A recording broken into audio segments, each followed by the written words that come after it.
meus irmãos, boa tarde a todos. Boa tarde. Muito bem-vindos à casa de Abigail.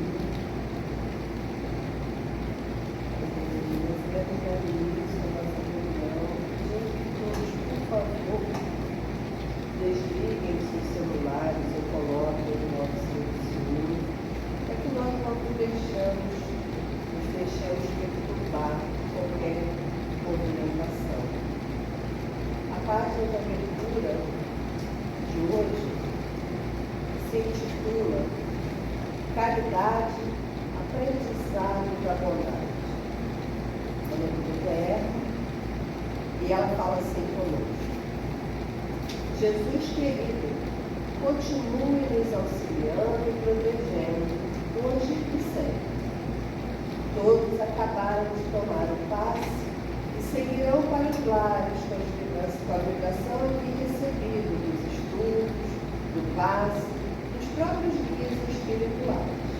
Alguns perguntarão: o que é a caridade? Nós responderemos: olhem em volta de todos e percebam a extensão do serviço de bondade que Jesus nos autoriza a cumprir. Os que estão aqui, espíritos encarnados e espíritos desencarnados, estão todos autorizados por Deus, na figura de Jesus, a desenvolver a capacidade de doar-se em favor de semelhantes. Outros estão desenvolvendo a capacidade de entender o semelhante. E outros ainda aprendem a caminhar com firmeza, criando dentro de si condições para perseverar no bem. Quando observamos a ação da caridade, até junto dos homens, observamos que Jesus nos dá a oportunidade de agir para nos melhorarmos, o que já é a caridade de Deus para nós. Se temos a possibilidade de agir em favor do semelhante, nós praticamos a caridade. Mas o fato de termos essa autorização para trabalhar é a caridade de Jesus em nosso benefício. Quando auxiliamos alguém, ou deixamos que alguém auxilie a outrem, ou criamos condições para as pessoas exercerem o bem infinitamente, também estamos criando condições para que se pratique a caridade. Nessa cadeia de ações tão interessantes, tão importantes, verificamos que todos agimos obedecendo a uma lei geral que existe na Terra. É preciso aprender a praticar a caridade para que as criaturas aprendam a serem boas. Então, quando nós dizemos assim, estou aprendendo a fazer a caridade, podemos perfeitamente substituir essa afirmativa por esta outra: estou aprendendo a fazer o bem. Posse desses atos no início como se nos fossem impostos, mas depois feitos por nós espontaneamente, poderemos dizer que estamos aprendendo a fazer todo o bem possível ao alcance das nossas possibilidades, das nossas mãos, e tiremos com carinho para Deus: Senhor, ajuda-me a praticar a caridade, ou seja, Senhor, ajuda-me a trabalhar no teu serviço para que eu aprenda a ser bom. É assim que todos nós devemos também pensar em torno da caridade. Que Deus nos ajude, nos abençoe e nos proteja e traga para cada um de nós um pouco da mensagem de amor ao próximo. Muita paz, meus filhos, muita paz a todos nós. Do livro Palavras do Coração Volume Único, psicografia do nosso querido Antigo. Ainda sorvendo essas palavras do nosso querido Dr. Erma, nós vamos nos reunir em pensamentos, em sentimentos, abrindo os nossos corações. Vamos falar assim com Jesus. Ai, Jesus querido, Jesus amado, mais uma vez, Senhor, nos encontramos neste lar de amor. Nos encontramos, Jesus, nesta casa que nos acolhe, que nos recebe, que nos faz sentir sempre tão bem-vindos, Senhor. Em mais uma reunião, em mais uma oportunidade de aprendizado nesta noite. Espíritos queridos, trabalhadores desta casa, espíritos condutores desta reunião e deste trabalho do bem, estamos aqui a rogar, Senhor, conduza os nossos pensamentos, que as nossas mentes, Senhor, estejam totalmente voltadas para o estudo que a nossa companhia nos trará nesta tarde. Que a espiritualidade amiga, juntamente com o seu doutor, envolva a nossa irmã Lídia, para que ela nos traga, Senhor, o entendimento do tema da tarde de hoje. Envolve, Jesus, aos nossos companheiros que estão acompanhando remotamente de seus lares, tornando-nos, Senhor, um só neste momento. Envolve, Senhor, aqueles que não puderam aqui estar, que não puderam entrar pela internet, que estão, Senhor, ligados aos seus afazeres pessoais. Envolve, Senhor Jesus, a nossa companheira Márcia Passos, que a sua mãezinha, Senhor, se encontra no céu cirúrgico, receba também as nossas vibrações de amor. E o amparo, Senhor Jesus, dos espíritos que lá se encontram, assim como todos os enfermos que se encontram, não somente nesse hospital, mas em todos os outros, Senhor, sobre a terra. E assim, Senhor, mais uma vez rogamos a Ti a permissão para iniciarmos a nossa tarde de trabalhos e estudos na casa de Abigail, na tarde de hoje. Que assim seja, Senhor, e graças a Deus. Meus irmãos queridos, nós iremos agora falar sobre o primeiro item do livro, que é o Evangelho segundo o Espiritismo, capítulo 8, capítulo 13, desculpa, gente, tem problema com enfim, capítulo 13, que a vossa mão esquerda não saiba o que dá a vossa mão direita. Item 4, os infortúnios ocultos. Item 4, nas grandes calamidades, a caridade se manifesta e surgem generosos movimentos para reparar os desastres. Porém, ao lado desses desastres gerais, existem milhares de desastres particulares que passam despercebidos, como de pessoas em seus leitos de dor sem se queixarem. São esses infortúnios discretos e ocultos que a verdadeira generosidade sabe descobrir sem esperar que venham procurar ajuda. E essa mulher de ar distinto, com um traje simples, ainda que bem cuidado, seguida de uma jovem também vestida modestamente.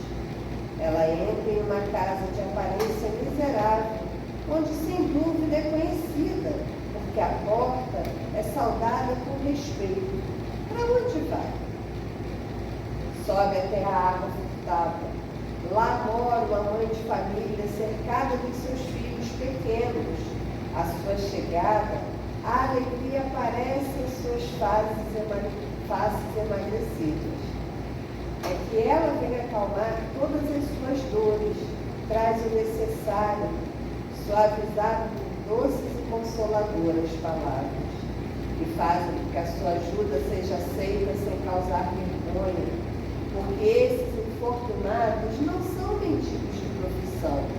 O pai está no hospital e durante esse tempo a mãe não pôde suprir as necessidades. Graças à distinta mulher, essas pobres crianças não sofrerão nem frio e nem fome. Irão à escola bem agasalhadas e o seio da mãe não irá secar para os filhos mais pequenos.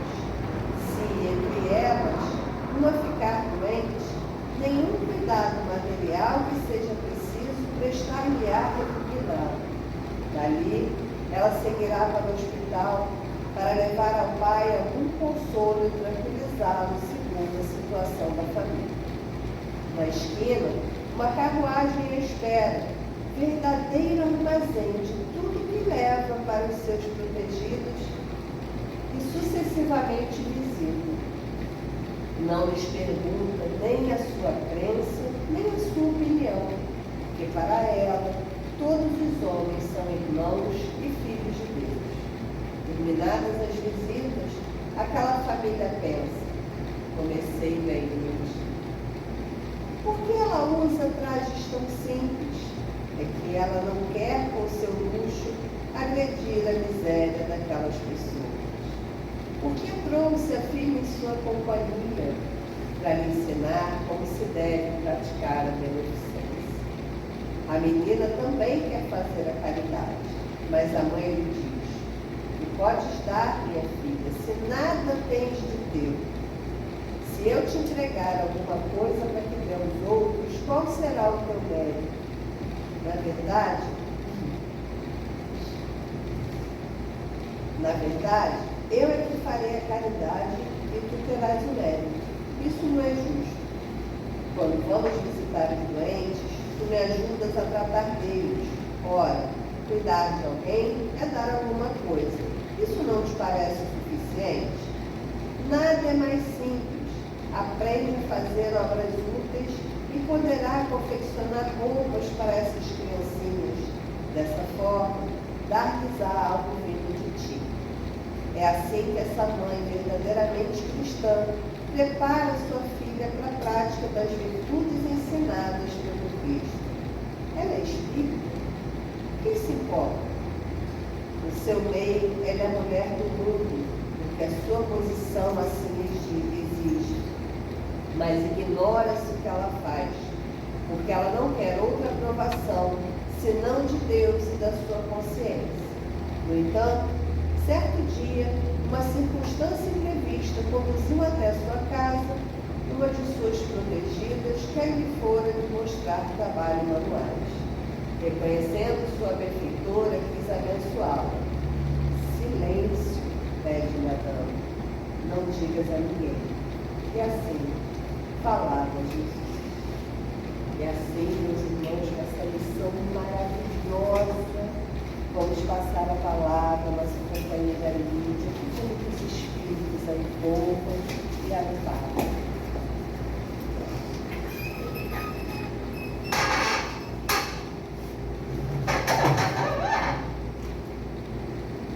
Boa tarde a todos, a presença, os companheiros que estão nos lares.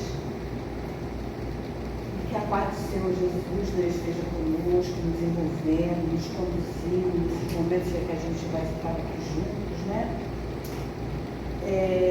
A nós encarnados, aos companheiros desencarnados que aqui estão e em especial aos nossos irmãos suicidas, né? Esses nossos irmãozinhos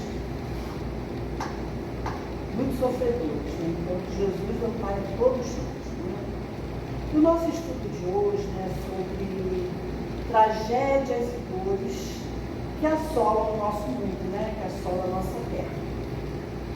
E Kardec, ele começa, né, nos falando, nos colocando diante desses infortúnios, né, os infortúnios que assolam a nós humanos, que assolam a humanidade, que assolam a nossa terra. E ele começa falando assim. É um pedacinho que ele começa falando. Nas grandes calamidades, a caridade se manifesta e surge generoso movimentos para reparar os desastres. Nessa primeira frase, no primeiro parágrafo, ele fala assim. Ele está nos falando dessas tragédias naturais que atingem, né? Que atingem a terra. São as intempéries, né? São essas tragédias que assolam as epidemias, né, que assolam o nosso planeta, né? E essas calamidades, essas tragédias, né, esses grandes desastres que acontecem no mundo, eles são trazidos para nós através da mídia, né? A mídia que faz com que a gente tome conhecimento dessas situações, né?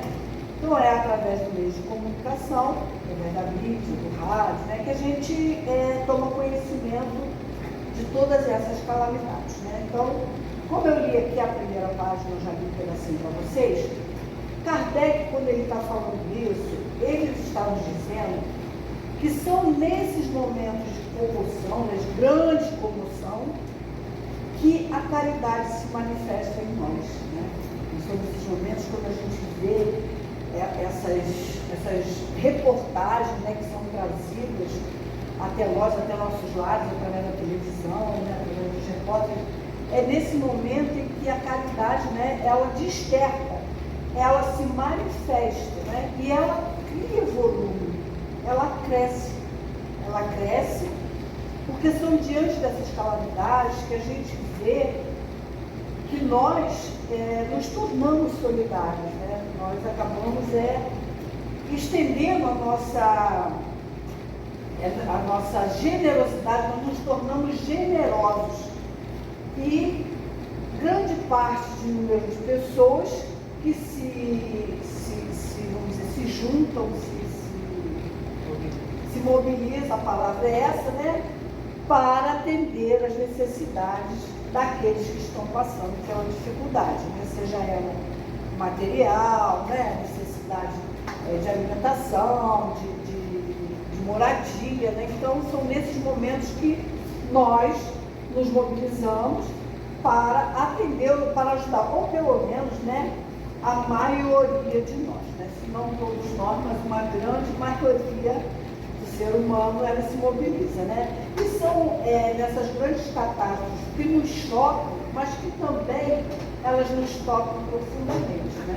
Nós ficamos profundamente chocados quando a gente vê determinadas coisas, sejam essas grandes calamidades, como também não são todos os atos individuais que a mídia apresenta, mas acontecem, há casos individuais que ser um ato às vezes tão grande de violência ou que a mídia apresenta, que nos tocam profundamente, né? E diante dessas situações, o que nós fazemos, né? Nós nos solidarizamos e nos solidarizamos com as vítimas, e é quando a gente vai e a gente se associa, né, a alguma forma, alguma entidade, para que a gente possa ir prestar um socorro, né, a essas vítimas, onde, como eu já falei, nós nos solidarizamos para ajudar na reconstrução daquilo que foi destruído. Eu lembro, quando eu trabalhei a primeira vez na Enciclopédia, já tem bastante tempo, não sei se vocês vão lembrar, não sei se foi em Teresópolis ou se foi em Petrópolis, que houve uma chuva tão grande que destruiu tudo. Destruiu, assim, uma grande parte teve descida de barrancos, derrubou casas, derrubou tudo. E aí, é claro que lá também tinha, não sei se ainda tem, mas na época tinha uma agência do Itaú lá, e o Itaú se mobilizou para ajudar, fez essa campanha para ajudar as vítimas, né, as pessoas, né, eu acho que foi em Petrópolis, né? Acho que foi em Petrópolis. Mas não foi distribuído, não foi Petrópolis, foi Praça de Petrópolis. E aí o que ele fez? Ele montou lá um esquema, né, para que pudesse atender as necessidades das pessoas, ajudar na construção, na limpeza, porque ficou muito sujo, né, porque desceu os barrancos. Ele também mobilizou os funcionários, aqueles que se dispusessem a se afastar do trabalho, que pudessem, né, se afastar, né, o banco disponibilizou lugar para ficar, custeou. Eu tenho um companheiro, um colega que é do Rômulo, ele ficou ele era da agência, ele ficou uma semana lá, porque assim também não poderia ficar muito tempo afastado, então foi feito grupos para que pudesse ir, auxiliar e voltar depois para trabalhar. Ele se candidatou, ele foi voluntário, então, ou seja, se uniu, né, no voluntariado, uma empresa com poder, que poderia custear, e os funcionários, como pessoas físicas, com a sua boa vontade, né, com a sua solidariedade para ajudar. Tem um caso bem recente para a gente agora, que aconteceu, eu acho que ela não vai se importar em falar, que houve uma chuva agora lá na Baixada, e aí, com certeza, eu acho que é a Dona Lídia, e ela solidarizou com aquela situação e convidou um monte de nós, né, avisou a gente, e foi feito o trabalho, ela encabeçando esse trabalho, de angariar material, roupa, alimento, e conseguimos transporte, e ela foi e encaminhou até ontem, né, para o local necessitado lá em Japeri. E são diante dessas dificuldades, dessas dores, que a gente, né, nos mostramos solidários, né? Nós somos solidários em sociedade, né? A gente enxerga o grande que está acontecendo e nos unimos, até desconhecidos, né? Até quem não nos conhece. Nós, agora com a tecnologia, a gente consegue se comunicar. Eu não conheço, mas eu preciso de você, então vamos nos juntar, vamos nos unir, vamos estender as nossas mãos. E por que é assim, né? Por que é assim? Por que acontece dessa forma? Porque é necessário, porque faz parte da nossa evolução.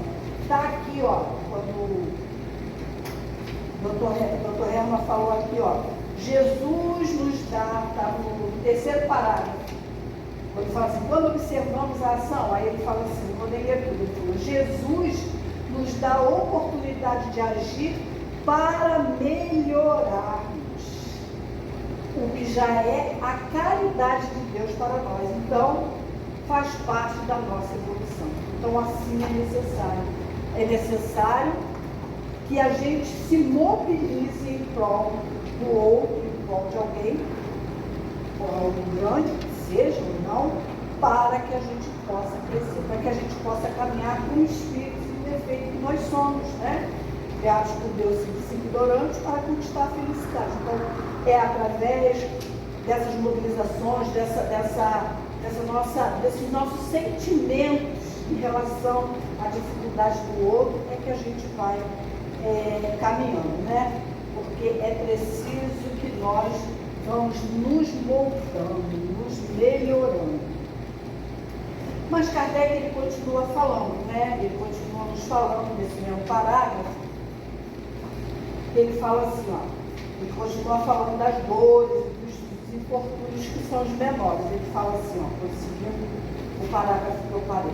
Porém, ao lado desses desastres gerais, existem milhares de desastres particulares que passam despercebidos, como o de pessoas em seus leitos de dor, sem se queixarem. São esses infortúnios discretos e ocultos que a verdadeira generosidade sabe descobrir, sem esperar que venham procurar ajuda. Kardec, quando ele está dizendo isso, né, dos infortúnios ocultos, ele está nos dizendo que é para a gente, para que nós sejamos atentos e que a gente busque, que a gente procure aonde estão esses infortúnios. Porque na maioria das vezes eles são infortúnios pequenos, não é? Que nos passam despercebidos ou que a gente não quer perceber, né? Às vezes a gente não quer perceber, a gente não quer, né? Então ele está falando para a gente buscar aqueles que sofrem em silêncio, né? Aqueles que estão sofrendo, aqueles companheiros, aqueles irmãos que estão sofrendo em silêncio, que não se queixam e que não pedem nenhuma assistência, né? Na verdade, ele está falando para a gente que essas dores silenciosas, elas estão nos lares, estão nas ruas, estão no nosso trabalho, estão às vezes até na nossa casa de oração, né? Que são essas dores, esses sofrimentos silenciosos. Ele está falando exatamente daqueles sofrimentos que não tem queixa, não se queixam, aqueles que sofrem e não reclamam. Muitas vezes é porque aquele sofrimento aquele que está sofrendo não tem coragem ou não tem permissão de falar. Né? A gente sabe que acontece muito isso, né? Pessoas que passam por dificuldades, por dores, mas que ou tem vergonha, né, de se estender, de pedir socorro, de pedir ajuda, ou sofrem constrangimentos maior ainda se tentar pedir ajuda a alguém. Então, são essas dores, essas dificuldades que ele está dizendo que a gente tem que procurar, a gente tem que ter a sensibilidade de perceber. E nós, muitas das vezes, não percebemos. E se a gente for parar para pensar, será que a soma desses sofrimentos individuais, né, esses sofrimentos ocultos, que a gente não percebe, ou que a gente finge que não percebe, né, porque também tem isso, por que eu vou me importar? Não é com a minha família, sou eu. Por que eu vou me preocupar? Vou querer mais problema para mim? Não quero mais problema para mim. Então eu finjo que não estou vendo, né? Afinal, não é um problema meu, né? Não é problema nosso. Mas será que a soma desses infortúnios, dessas dores, dessas dificuldades somadas, será que às vezes ela não é muito maior do que essas grandes que a mídia nos apresenta? São tantos pouquinhos, né? Tantos chiquinhos que juntando, será que nesse nosso planeta ela não é muito maior do que essas que nos apresentam, né? Que são as grandes catástrofes, né, que o mundo apresenta? Jesus nos diz que a verdadeira generosidade se faz através da caridade, né? Através da caridade que a gente pratica a verdadeira generosidade. E que a caridade é o caminho que nós temos que seguir. Jesus nos fala isso. E que ele vai além, a caridade vai além da ajuda material. Não é só a parte material, não é só o dinheiro, não é só o alimento que faz parte dessa caridade. Né? Muitas vezes a gente acha que fala assim, eu já dei, passou. Não, não é. A caridade, ela está ao alcance de todos, de todos. Você diz, mas eu não tenho dinheiro, não importa. Mas eu sou pobre, não importa. Eu não tenho que dar material, não importa. Aconteceu isso que eu estou dizendo de vezes, né? Ele, quando alguém pediu a ele que ele podia comprar um remédio, ele não tinha mais nada para dar. Então ele foi e deu um abraço. É o que ele tinha para dar. Isso é caridade, né? A caridade, ela não depende de ser rico, de ser pobre. Ela não depende de qual é a minha crença, qual é a minha fé. Ela não depende disso. Ela só depende da minha vontade, do meu querer, né? E se a gente deixar essa caridade, essa verdadeira caridade entrar em nossos corações, entrar dentro de nós, a gente vai com certeza encontrar esses infortúnios que estão bem à nossa volta e que a gente não vê. Como eu falei antes, está nas ruas, está nos lares, às vezes até dentro do nosso próprio lar. Né? E a gente vai encontrar, desde que a gente tenha a sensibilidade de ver, de enxergar, né? E nos colocar a serviço, né? A gente dizer, né? Senhor, eu estou aqui, eu estou disposta, quero trabalhar, me ajuda, né? Me ilumina, para que eu possa enxergar e possa entender o que fazer para conseguir minimizar esses sofrimentos do meu irmão, né? Mas para que a gente possa conseguir isso, e até mesmo a gente conseguir elevar, fazer essa prece para Jesus, a gente precisa primeiro colocar o nosso ego de lado, né? A nossa vaidade, né? A nossa superioridade, né? A gente precisa deixar de lado aquilo que faz com que a gente fique cego, né? Que a gente não é cego do olho material, mas é cego mesmo do olho da alma. Então a gente precisa colocar o nosso ego fora da visão e consiga, através dessa forma, enxergar aqueles que estão mais necessitados. Porque muitas vezes a pessoa, como eu já falei, está do nosso lado, está dentro do nosso lado, e a gente não está conseguindo ver. Tem um filme, eu acho que todo mundo conhece, acho que todo mundo já viu, né, que é A Lista de Schindler. É a história de um homem que era mudo, era um homem alcoólatra, farrista, que gostava de viver o mundo e que viu na Segunda Guerra, uma grande oportunidade para ele se dar bem, né? Se dar bem para ganhar dinheiro. E o que ele fez? Ele comprou uma fábrica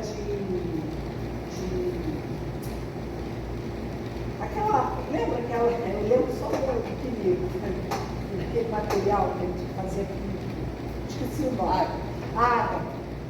Ele era de um judeu, que os alemães, quando tiraram ele, eles tomaram a fábrica desse judeu, e ele comprou a preço de banana a fábrica. Comprou a preço de banana e assumiu a fábrica e contratou mãos de trabalho também judeu, porque era muito mais barato, porque quem determinava preço, salário, essas coisas, eram os alemães. Então, para ele era tudo que ele queria. E aí, o que aconteceu? A fábrica dele tinha muita gente, mais de 1000 pessoas que trabalhavam. Ele, a princípio, importava, porque ele queria era o dinheiro, era a vida que ele levava, de farra, de prazeres. Mas aí ele começou a ter olhos de ver aquelas pessoas que estavam ali, porque na verdade Deus tinha outro propósito para a vida dele. Começou assim, começou feio, mas aquilo ali já tinha um destino, né? E aí o que aconteceu? Ele começou a enxergar aqueles trabalhadores e começou a ter amizade por eles. E aí ele começou a cuidar deles. Ele construiu alojamento para eles dentro da fábrica, ele construiu uma cozinha para eles se alimentarem, porque ele via que eles iam para o gueto, quando acabava o final do dia, eles iam para o gueto. Que eles não tinham uma boa alimentação, eram magros, aquilo preocupava eles. Começou a fazer atendimento médico para eles dentro da fábrica. E ele começou, porque ele queria não deixar mais eles irem para lá. E ele começou a usar o dinheiro dele para pagar aqueles alemães que comprar, né? Comprar essa liberdade, mesmo que seja uma liberdade provisória, daqueles seus funcionários, daquelas pessoas que trabalhavam para ele. E tinha os alemães que eram extremamente violentos, maus mesmo, e ele não queria evitar de deixar aqueles funcionários voltarem para o gueto. E assim ele foi levando. Chegou um dia, ele viu quando o gueto foi destruído. Ele presenciou a destruição de um gueto. E ele ficou tão horrorizado, mas tão horrorizado, tão desesperado, que ele falou, a guerra para ele deixou de ter, já vinha, né, mudando, né, mas ali foi a decisão que deixou de ter aquela conotação que tinha para ele. E ele falou, eu tenho que ir embora, mas eu não posso ir embora sozinho, eu tenho que levar. E aí começou a luta dele tirar os judeus que trabalhavam com ele, quem mais ele pudesse conseguir tirar dali de dentro da Alemanha. Ele conseguiu salvar uma média de 1.200 pessoas, 1.200 judeus. Ele gastou a fortuna dele toda. Ele ficou sem nada para ajudar aquelas pessoas, aqueles homens, aquelas mulheres, aquelas crianças. Então, assim, ele viu o próximo dele, ele enxergou a necessidade, ele viu a dificuldade e ele fez o que ele tinha que fazer, né? Ele aprendeu quando Jesus chamou, né? Quando Deus falou para ele, agora ou é nunca, né? Então ele foi e ele trabalhou em prol da necessidade, do socorro, daqueles infortúnios, daqueles irmãos que estavam ali do lado dele, que não reclamavam, que não se lamentavam, porque nem podiam, mas ele viu.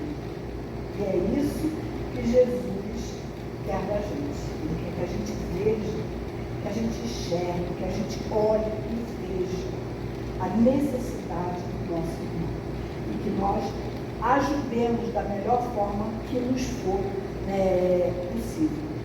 Kardec, ele já diz, através da doutrina, ele fala para a gente que fora da caridade não há solução. Nenhum espírito, nenhum, não importa quem ele seja, porque Deus não tem que privilegiar. Nenhum espírito chegará à condição de espírito puro se não passar pelo estágio da caridade. Se ele não trabalhar a caridade, se ele não for uma pessoa caridosa, se não praticar a caridade, não é?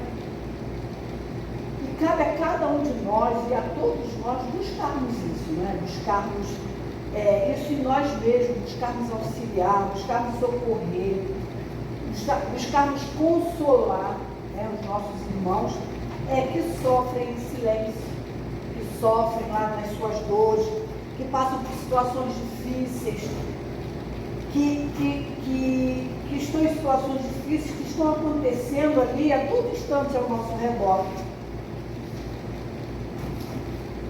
E iremos, gente, se a gente agir dessa forma, se a gente buscar, se a gente tentar ver, se a gente enxergar, se a gente colocar o nosso ego de lado, colocar o nosso orgulho de lado e a gente conseguir enxergar e fazermos cada um a sua parte, cada um o seu pouquinho, cada um o seu quinhão, mesmo que seja conta gota, nós iremos conseguir transformar esse nosso mundo através desse trabalho da caridade, do amor, né? Porque a gente vai estar seguindo os passos de Jesus, nós estaremos seguindo os passos de Jesus através da prática do bem, de forma fraterna, né, de amorosa, sincera, como Jesus nos ensinou. E é um grande engano nosso se a gente achar que a caridade precisa de grandes gestos, não precisa de grandes gestos. São pequenos gestos do nosso dia a dia, pequenas coisas, pequenas atitudes, pequenas falas. Eu lembro, quando eu trabalhava, era Banete ainda, aqui em Santa Cruz, eu tinha uma cliente, eu tinha um banco que tinha uma cliente. Eu atendia sempre ela, uma moça, eu conversava com ela, mas ela nunca tinha me falado nada, ela nunca me ensinava. Ela ia, ela sempre me procurava no ouvido dela e tal. E teve um dia que ela chegou lá, ela foi resolver alguma coisa e eu vi que ela não estava bem, sabe? Ela não estava assim, no normal dela, pelo menos daquilo que eu achava, né? Que eu não tinha amizade com ela, agora era uma cliente, eu sabia o nome, ela sabia o nome. E aí eu dei um abraço nela. Nesse dia, eu achei ela assim, meia cabisbaixa, eu dei um abraço nela. Ela foi embora, resolveu o que tinha que resolver e foi embora. Passados os dias, passou os dias, ela foi lá me procurar, me levar um presente. Ela foi me levar um presente. Aí ela chegou lá e falou assim para mim, lembra naquele dia que eu estive aqui? Aí ela me falou do filho.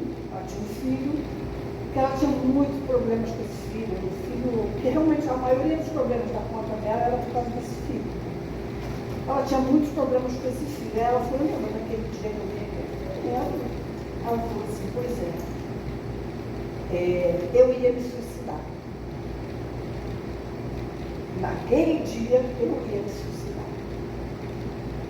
Mas o seu abraço não me deixou fazer isso.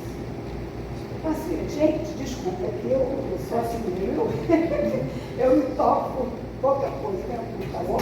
Então, assim, para mim não significou nada.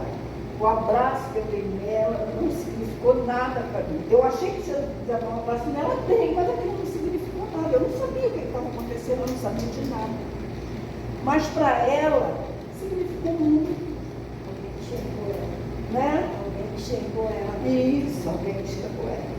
E assim, ela estava com a ideia fixa de fazer algo, para ela seria terrível, mesmo que ela não soubesse, seria terrível como espírito que nós somos, né?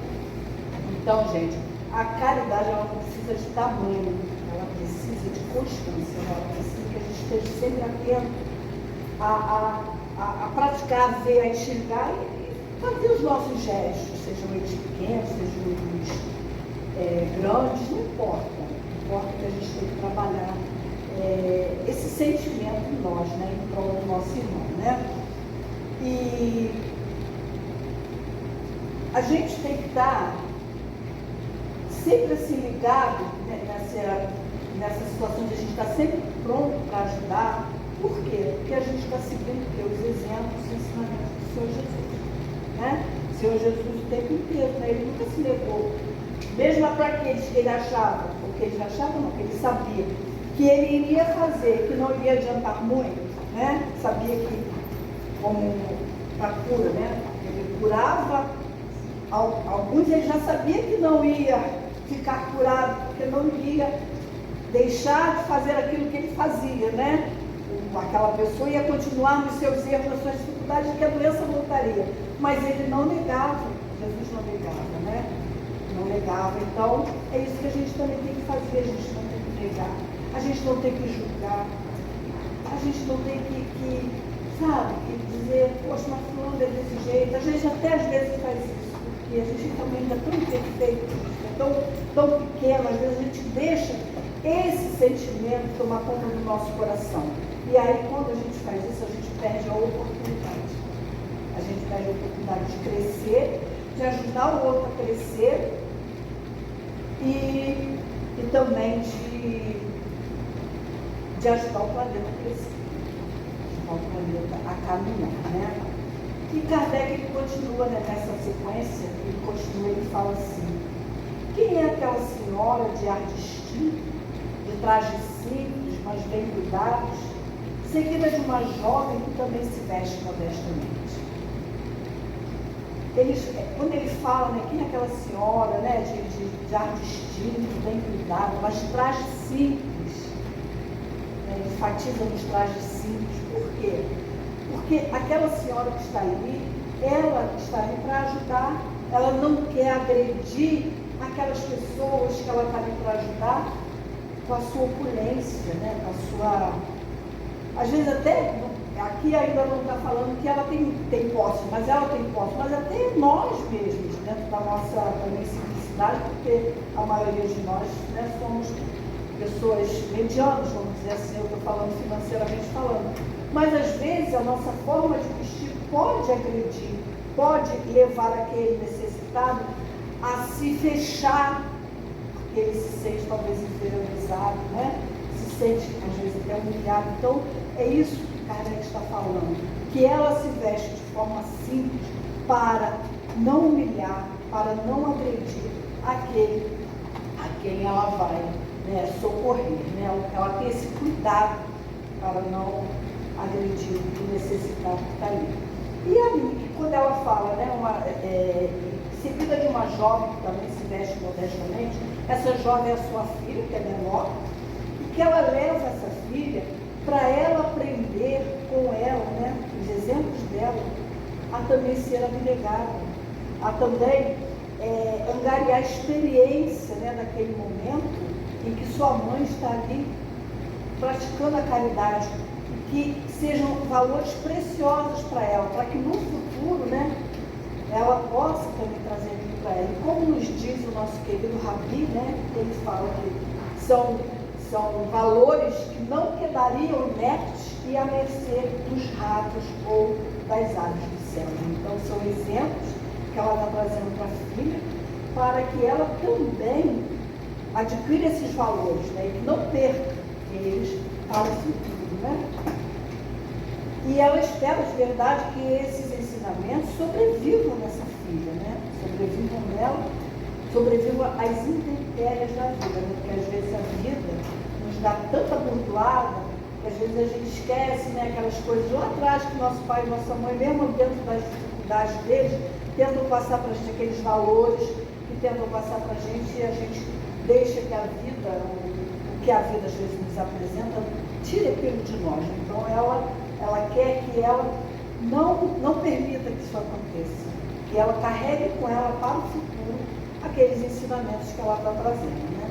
E aí Kardec continua assim: entra numa casa de aspecto miserável, onde sem dúvida é conhecido, pois a porta é saudada por respeito. Para onde vai? Sobe até a água furtada, lá vive uma mãe de família rodeada pelos filhos pequenos. a sua chegada, a alegria brilha naqueles rostos emagrecidos. É que ela vem acalmar todas as suas dores, traz o necessário, acompanhados de suaves e consoladoras palavras que fazem aceitar a ajuda sem constrangimento. Ou seja, ela envolve o material, né, a questão material, de forma que não agrida aquela pessoa, que não constranja, né, que não pareça uma esmola, que não diga que ele é um profissional da mendicância, né? Que a gente, ela faz tudo de forma muito carinhosa e muito respeitosa, com muito respeito. E isso é muito importante para a gente também agir com o nosso semelhante. Mas todos nós, né, temos o respeito pelo outro, pelo ser humano que está ali. Qual é a condição que levou ele para ele? Não importa, não interessa. O que interessa é se eu quero fazer a caridade, se eu quero ajudar, que seja sem condição. Então, que seja com respeito, com generosidade, né? Com amor, como Jesus nos ensina. Né? Kardec continua, graças a ela, essas pobres crianças não sofrerão nem frio nem fome, irão à escola suficientemente agasalhados, e no seio da mãe não faltará o leite para os menorzinhos. Se uma entre elas adoece, não lhe dará prestar as dificuldades materiais. Gente, olha como que ela está falando. Ela não escolhe a tarefa a fazer. Ela não escolhe. Ela não tem medida, ela não tem nojo, ela não escolhe. Ela se dispõe a ajudar e está pronta para ajudar naquilo que for necessário. Se tiver que, vamos usar, lavar um banheiro, se tiver que limpar uma criança que está suja, não importa. Ela fará com o mesmo amor, com o mesmo respeito, com a mesma dedicação. Isso realmente é algo que a gente vai trabalhando, a gente vai aprendendo. Não estou aqui, vou falar da nossa querida Eleonor, mas sem diminuir ela, nada disso, porque ela é alguém que eu amo profundamente. Mas quando a gente dava sopa na rua, era eu, Frederico, ela, um casal amigo, no começo ela tinha muita dificuldade de se aproximar de pessoas de rua, porque ela era médica. Ela, né, médica de asepsia, de aquelas coisas, então ela tinha muita dificuldade. A gente até brincava com ela e falava assim, vamos pegar uma vara de pescar e vamos botar que a gente levava uma caixinha de leite com sopa, né? A gente cortava, limpava, fazia asepsia daquelas caixinhas, levava fechadinho, que tinha costuma quentinha. Vamos pendurar ali a caixinha para você dar, assim, que a gente brincava assim com ela, porque ela não conseguia. Mas ela não conseguia pelo lado do conhecimento dela, né? Do que a medicina dizia para ela. E depois ela foi vencendo, e no final ela abraçava, beijava, fazia tudo. Mas é isso, a gente tem que ter esse cuidado com a gente. Para a gente não ter essas... eu vou fazer a caridade, eu vou lá, mas não chega perto de mim não se aproxima de mim. Não, isso aí eu não ligo, isso aí eu não faço. Não é assim. A gente tem que estar disposto a não selecionar a tarefa, é trabalhar naquilo que se apresentar, é fazer aquilo que for necessário para auxiliar e cuidar do nosso irmão. Tem uma história também de Chico, que é muito interessante, que Chico conta que ele chegou em casa de madrugada, e ele, quando entrou dentro de casa, ele estava cansado, porque Chico trabalhava na repartição o dia inteiro, e depois ele ia para a parte mediúnica, né? Eu já li em algum lugar que Chico dormia 3 horas por noite só. Ele só dormia 3 horas, então que mais chegou em casa, quase de manhã, morto, cansado, quando ele abriu a porta, os gatos dele já feito uma sujeira na casa. Aí ele virou e falou assim, amanhã fulano ali. O fulano era uma senhora que ajudava ele a cuidar da casa. Aí disse que Emmanuel falou assim, não senhor, se você pode escrever livros, você pode limpar o chão. Não tem essa de deixar para fulano limpar amanhã não. Pode limpar. E ele limpou, né? O Emmanuel em cima dele.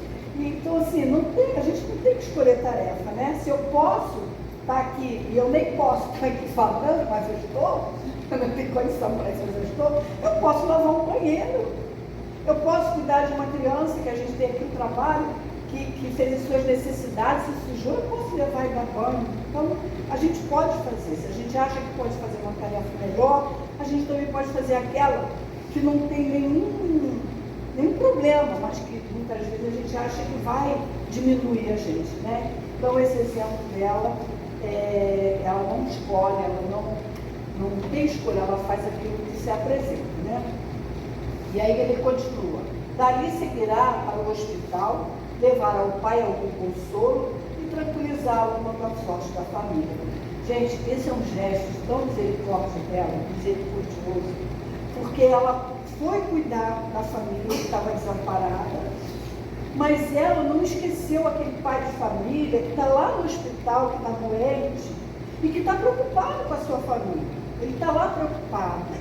Como que minha família vai comer? Como vai sobreviver? Como é que vai pagar o aluguel?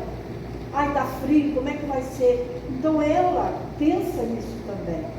Ela pensa nisso e ela vai lá no hospital consolar aquele homem e falar: se cuida que eles estão cuidados, para que você se fortaleça, para que você se reabilite, que você consiga voltar e ser o arrimo da sua família. Fica tranquilo, eles estão sendo cuidados. Então, é um ato de misericórdia, de amor, né, por esse irmão. É muito misericordioso mesmo. Eu vi um vídeo, alguém botou até no Amigos Espírita, né? Não sei quem foi, mas eu já tinha visto aquele vídeo. É de uma mulher que tem câncer, mas eu já tinha visto. Ela tem câncer e ela, eu acho, não sei se é na cidade ou se é na Zona Sul. Ela vai fazer o tratamento dela num lugar onde faz tratamento de pessoas com câncer. Quando ela chega lá, ela vê um monte de gente com a mesma situação dela, mas assim, sentado em qualquer lugar, na calçada, na rua, no espaço lá, mas assim, tudo largado, tudo triste, tudo, tipo assim, abandonado. E aquilo dói nela. Apesar das dificuldades dela, apesar dela estar também doente, ela viu, ela enxergou o outro ali. E aí o que ela faz? Ela leva café, ela leva pão. Todas as vezes que ela vai, ela leva café, leva pão, leva bolo. E aí um dia, ela olha, a casa de frente daquele hospital estava alugando. Ela alugou a casa, deu uma ajeitada como ela podia e pintou a casa de rosa. Até o nome é a Casa Rosa. E aí ela passou a atender aquelas pessoas ali nessa casa. E ela falando que ela via um pouco de vida, um pouco de alegria naquelas pessoas, porque já estavam sofrendo com a doença. E ainda tudo largado, tudo abandonado. E ela, na verdade, nunca fez propaganda disso. Ela estava vindo porque ela queria ajuda, porque ela queria comprar a casa, porque ela pagava R$2.000 de aluguel pela casa. Ela tinha ajuda de pessoas que ajudavam ela, bancava isso sozinha. Mas ela ainda falou assim: já viu como 2.000 vai alimentar muito mais gente? Então, se ela conseguisse que as pessoas doassem dinheiro para ela comprar a casa, ela ia economizar mensalmente mais R$2.000 para atender aqueles irmãos. Gente, não é? Ela não assim. Cara, ela está vendo a dor do outro, ela viu, ela enxergou, e mesmo com a sua dor, ela colocou, nem foi o ego, né? Ela colocou a sua dor de lado e estendeu a mão para aqueles ali que estavam mais necessitados. É uma história muito linda, né? E ela continua assim: na esquina, uma carruagem espera, verdadeiro depósito de tudo que vai levar, né? Não lhes pergunta pela crença nem pelas opiniões, porque para ela todos os homens são irmãos e filhos de Deus. E fim da visita, ela diz a si mesma: comecei bem o meu dia. Essa passagem dela lembra a passagem de quem? Do bom samaritano, não é bem igualzinho, não é isso que Jesus nos trouxe quando ele nos contou a parábola do bom samaritano? Ela se assemelha ao bom samaritano, por quê? Porque ele vê a situação, ele passa a situação e ele não pergunta nada. Nem porque ele está passando pela situação, nem porque aquela pessoa está passando pela situação.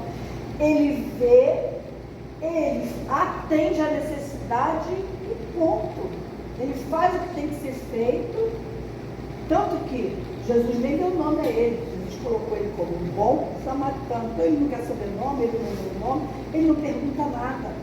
Ele apenas vê a situação, socorre e acabou, e vai embora, né? E ela faz o mesmo, ela socorre, ela não quer saber, ela não faz pergunta, ela não se identifica, ela não sabe, ela não quer saber os porquês, ela quer ajudar, ela quer colaborar, né?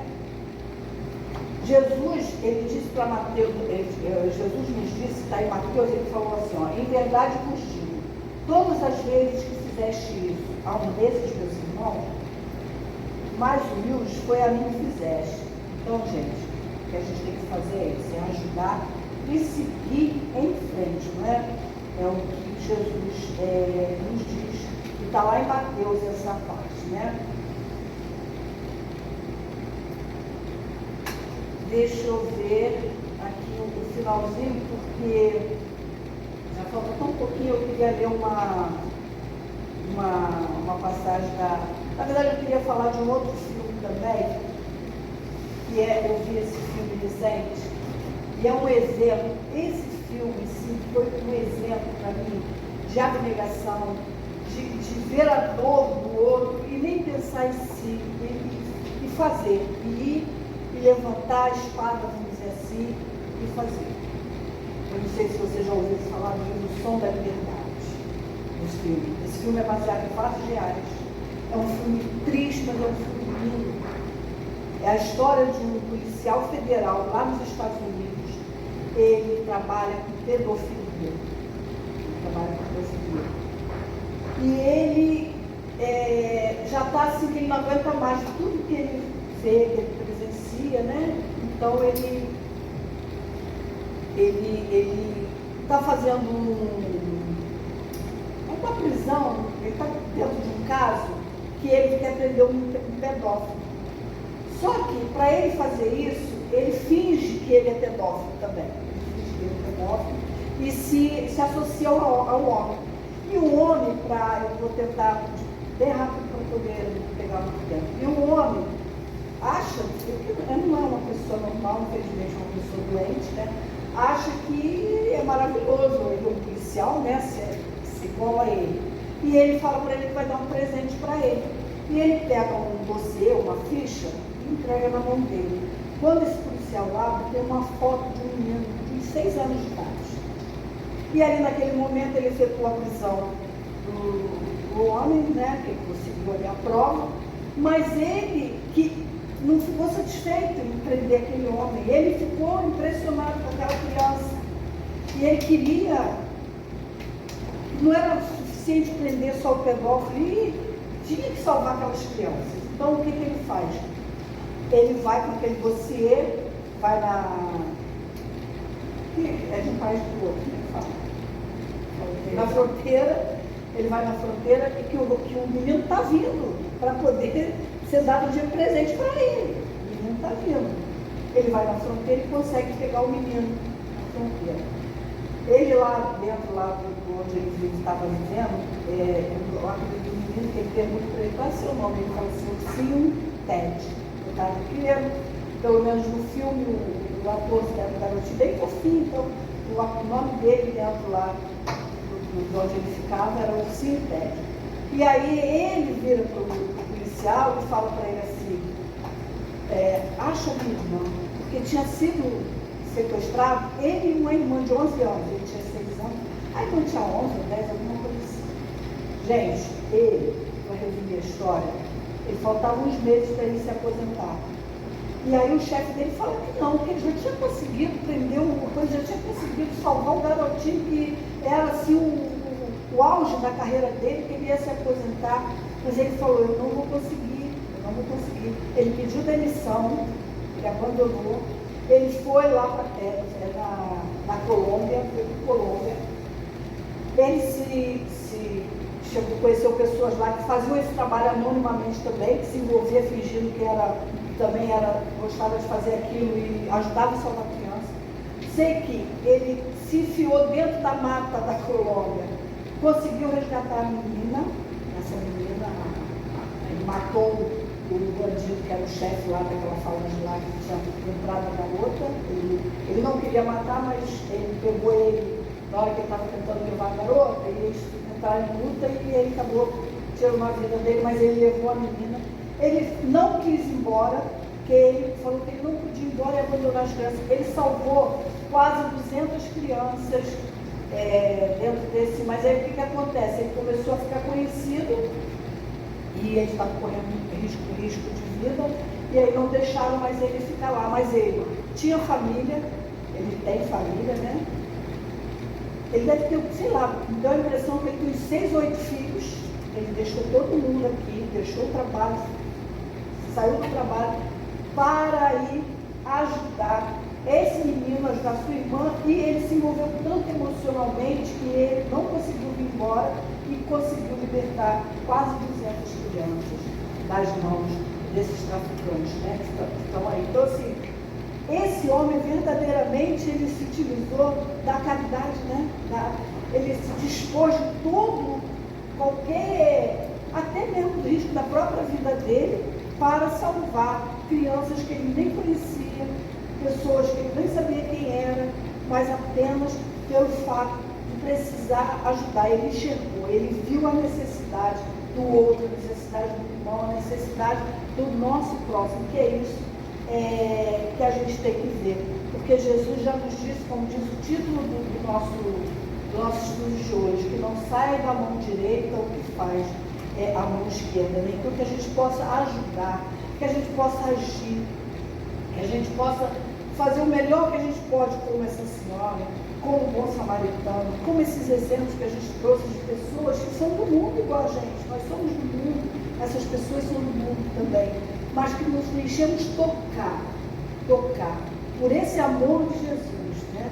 Que a gente se deixe tocar pelo próximo, pela dor do outro, que a gente possa agir dessa forma. E dessa maneira, nós iremos, que seja, como eu já disse, a conta gota, mas a gente vai formar uma corrente do bem. Então, e até, quem sabe, né, o efeito borboleta da caridade, por que não, né? E assim, gente, todos nós juntos, unidos realmente nesse sentimento, nessa vontade, né? Nessa luta, como é que a gente fala? Luta do bem, né? Que a gente, né? Não é guerra, é luta, mas é do bem, a gente consiga realmente mudar o nosso mundo, iluminar, né, a nossa terra, que está tão difícil, está tão escurecida.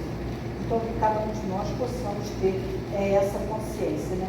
Eu tinha um poema para ler com Maria Dolores, mas eu não dá para ler, já está muito... O que você pode ler? Ó, a diretora falou que eu posso ler. É rapidinho, tá? É um poema de Maria Dolores que fala para melhor servir. Diz a lenda que um dia, abandonada sobre a terra fria, a semente cansada perguntou ao Senhor: por que me vejo a sós, morrendo sufocada, como quem deve estar sob lobo e pancada? Afinal, o que fiz eu? Entretanto, o Senhor não respondeu. Mas depois de algum tempo, ao sol que se enfresta, maravilhosamente transformado em ramo, aroma, flor e fruto, orgulhou-se de ter, por privilégio e por dever, o encargo de ser pão na mesa de festa. E tocada de vida superior, agradeceu a Deus em prece de louvor.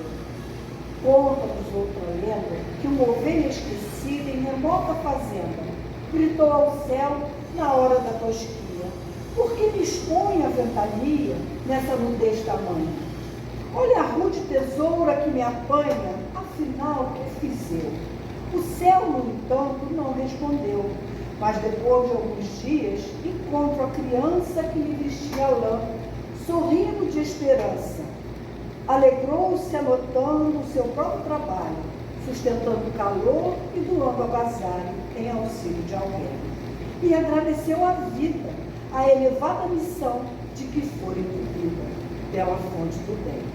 Assim também, alma querida e boa, quando a dor te transforma o coração em chama, de sofrimento a requeimar-te o peito, não reclames, perdoa, e nem perguntes, ama. De todo golpe humildemente aceito, Deus fará nascer todo alto e fecundo, de paz, felicidade, ensino e elevação, que se façam degraus de perfeição, pelos quais O céu desça e felicite o mundo. Aprendemos a dar o teto, a escola, o prato, a veste e a luz que a serene consola, onde a penúria geme e onde a sombra se avulta, de vez que só retemos o que damos. Entretanto, jamais nos esqueçamos daquela caridade doce e oculta. Quanta vez desprezada e incompreendida, que trabalha e se esquece, a fim de sustentar as construções da vida. Porque somente o amor incontroverso, a sofrer e a calar para melhor servir, é o centro de equilíbrio do universo, o apoio do presente e a força do povo. Obrigada a Deus e uma boa tarde.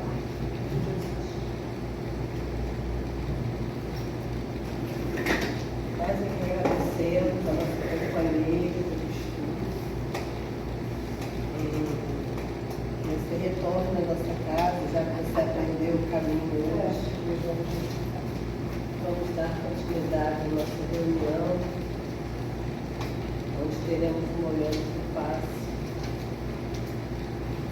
Faremos agora a nossa leitura, a lição 128 do livro Caminho, Verdade e Vida. E ela fala assim para nós: dádivas espirituais. E descendo eles do monte, Jesus lhes ordenou, dizendo: a ninguém conteis a visão, até que o Filho do Homem ressuscite dentre os mortos.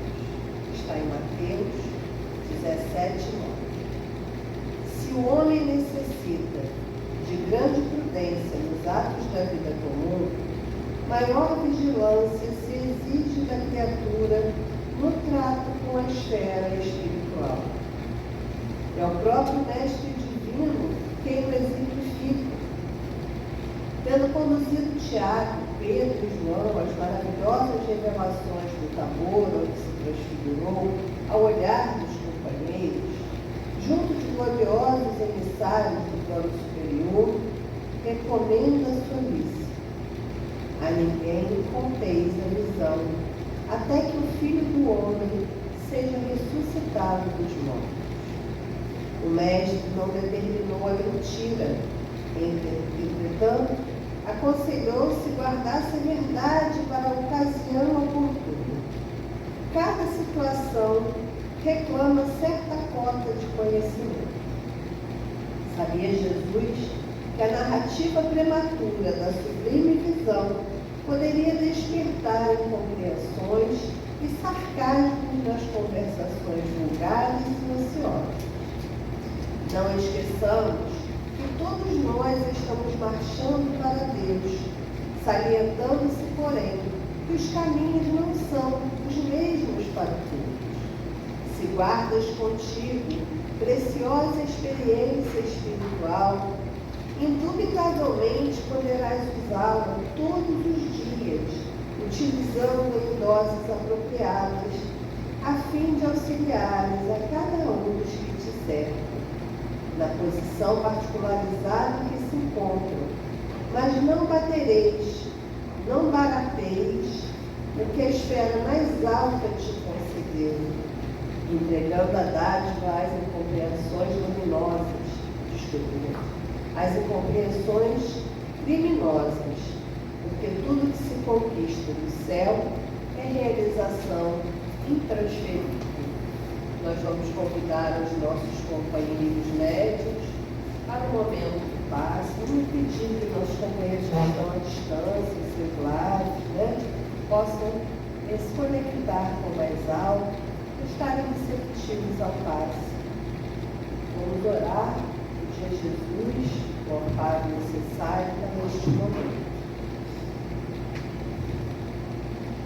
Jesus querido, Espírito dos trabalhadores da casa do caminho, rogamos, acima de tudo, a Deus, o amparo necessário para a troca energética que acontece neste mundo.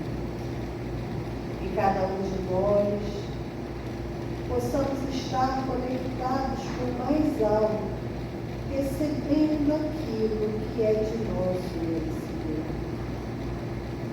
Rogamos, Senhor, que se for da tua vontade, recebamos aqui o remédio para o nosso corpo físico, para a nossa mente, para o nosso espírito.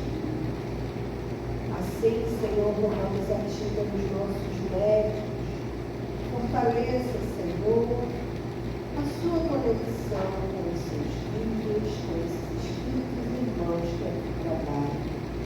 Pedimos a permissão, Senhor, para darmos por iniciado este momento de paz no lar de Maria. E assim seja. Então, meus companheiros queridos, a lição de hoje explica para nós a necessidade de nos contermos diante daquilo que já é de nosso conhecimento. A necessidade que temos de frear a nossa euforia diante até mesmo desta doutrina de amor.